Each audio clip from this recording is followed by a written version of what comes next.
হামদুলিল্লাহ নাহমাদুহু ওয়া নুসাল্লি আলা রাসূলিহিল কারীম। আজকে আমরা মুসলিম পার্সোনাল ল বোর্ডের সভাপতিত্বে এবং পশ্চিম বাংলার বিভিন্ন সংগঠনের উদ্যোগে আজকে দলবদ্ধ হয়েছি কলকাতার রানী রাসমণি এভিনিউতে। যদিও এই সভাটা শহীদ মিনারে হওয়ার কথা ছিল, কিন্তু আজ রানী রাসমণি এভিনিউ আমরা দলবদ্ধ হয়েছি। মনে রাখবেন, আল্লাহ পাক কোরআনের মধ্যে এলান করে দিচ্ছেন, লান তানালুল বিররা হাত্তা তুনফিকুনা মিম্মা তুহিব্বুন।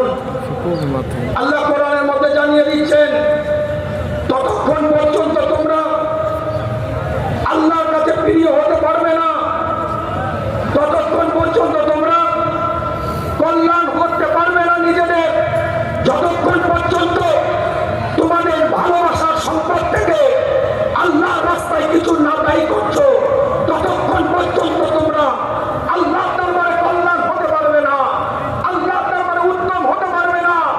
আজ ভারতবর্ষের যে ওয়াকফ আইনের উপরে হস্তক্ষেপ করা হচ্ছে, মনে রাখবেন, এটা কারো বাবার সম্পত্তি নয়, এটা আমাদের পূর্বপুরুষের রক্তের অধিকার।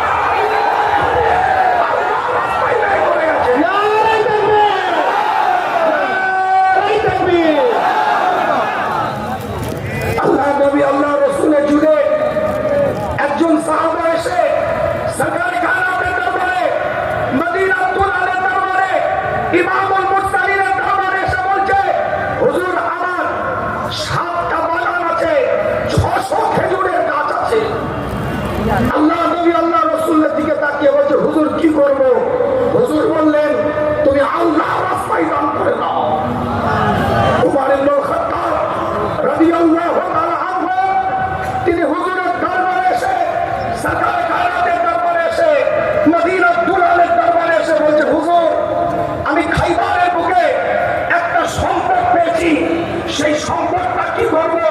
বর্তমানে যেটা সৌদি আরবের মধ্যে অবস্থিত খাইবার, এই খাইবারের বুকে একটা সম্পদ পেয়েছি, ওটা কি করব? আল্লাহ নবী আল্লাহ রসুল বললেন, তুমি আল্লাহর রাস্তায় দান করে দাও। এটা আজ থেকে নয়, আল্লাহর রাস্তায় কোন জিনিসকে পার্মানেন্ট ভাবে ব্যয় করার নাম ওয়াকফ লিল্লাহ।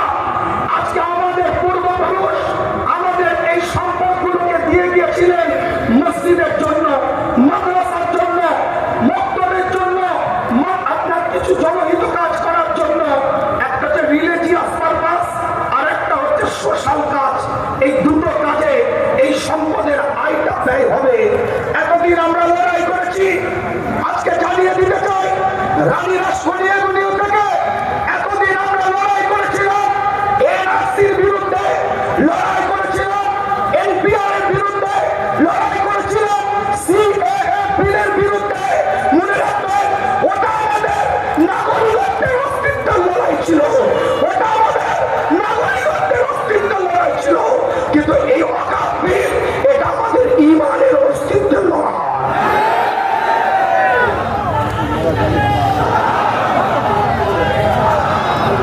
এই ঈমানের অস্তিত্বের লড়াই আমাদের আগে আসতে হবে। মনে রাখবেন, ছোট্ট করে কথাটা বলি, বিস্তারিত ব্যাখ্যায় আপনাদেরকে বক্তব্য দিয়ে আমি কষ্ট দেব না। বিভিন্ন জায়গা থেকে মানুষ এসেছেন আপনারা। ভারতবর্ষ 1913 খ্রিস্টাব্দে স্বাধীনতার পূর্বে ওয়াকফের উপরে ব্রিটিশ পিরিয়ডে একটা বিল আনা হয়। পরবর্তীতে 1923 সালে সেটাকে সংশোধন করা হয়। জাস্টিস আমির আলীর নেতৃত্বে 1936 সালে সেটাকে আইন স্বীকৃতি দেওয়া হয়।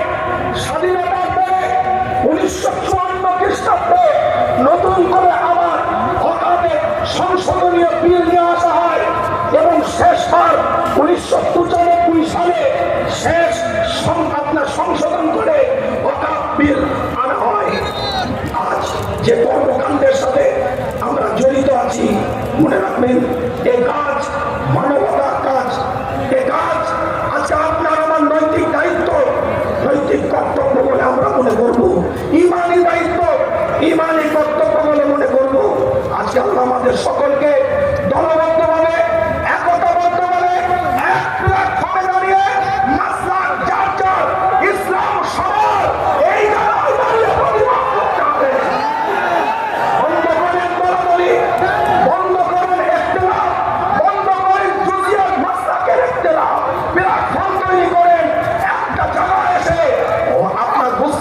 সাল্লাল্লাহু আলাইহি হাতকে মজবুত করেন, যে হাত যেন এই কালো আইনের বিরুদ্ধে লড়াই করে ভারতবর্ষকে নতুন দিশা দিতে পারে। স্বাধীনতার পিছনে আমাদের অবদান আছে, ভারতবর্ষের স্বাধীনতার পিছনে আমাদের অবদান আছে। আমরা স্বাধীনতা দিয়েছি ভারতবর্ষকে, মনে রাখবেন, যেমন ভারতবর্ষের স্বাধীনতার পিছনে আমাদের অবদান আছে, এবং ভারতবর্ষের সংবিধানকে অক্ষুণ্ণ রাখা আমাদের দায়িত্ব। শেষ কথা বলে দিয়ে যায়, যেমন সংসদীয় বিলের বিরুদ্ধে আমাদের কথা বলতে হবে, ঠিক যেমন ভাবে রাজ্যের মধ্যে যে সমস্ত অকাপ সম্পত্তি ইউটিলাইজ হচ্ছে, খারাপ ভাবে ব্যবহার হচ্ছে, যে পারপাসে ব্যবহার করা দরকার সেই পারপাসে ব্যবহার না হয় হস্তক্ষেপ করে ক্ষমতার পাওয়ার দেখিয়ে নোংরামি করছে, তাদের আমাদের বিরোধিতা করতে হবে। রাজি আছে?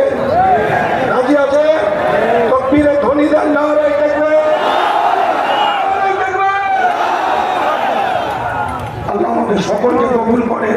মঞ্চে উপস্থিত জামিয়াতে উলামা বাংলা বর্তমান সভাপতি আমার পীর আল্লামা মুফতি ইমরানুল সিদ্দিকী ভাইজান আছেন, আমার কামরুজ্জামান ভাইয়ের দায়িত্ব নির্দেশনায় সুন্দর এই প্রোগ্রাম হয়েছে, বিভিন্ন সংগঠনে সহযোগিতায় হয়েছে, সকলে ধন্যবাদ জানালে যখনই ডাক দিবে একটা কমে দাঁড়িয়ে আসার চেষ্টা করে।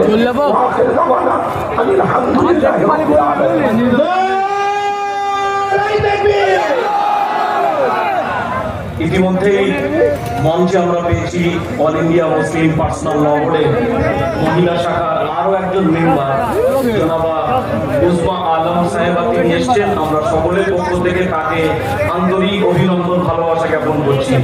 আর একজন প্রিয় ভাই, আমাদের অত্যন্ত অভিভাবক জনাব হায়দার আলী সাহেব, তিনি মঞ্চে আছেন। তাকেও আমরা আজকের এই ঐতিহাসিক সভা থেকে আন্তরিক অভিনন্দন, ভালোবাসা জ্ঞাপন করছি। এখন একটি আমরা সুন্নাতে নবাবির উপর একটি নাচ শুনবো। আমাদের ইমানের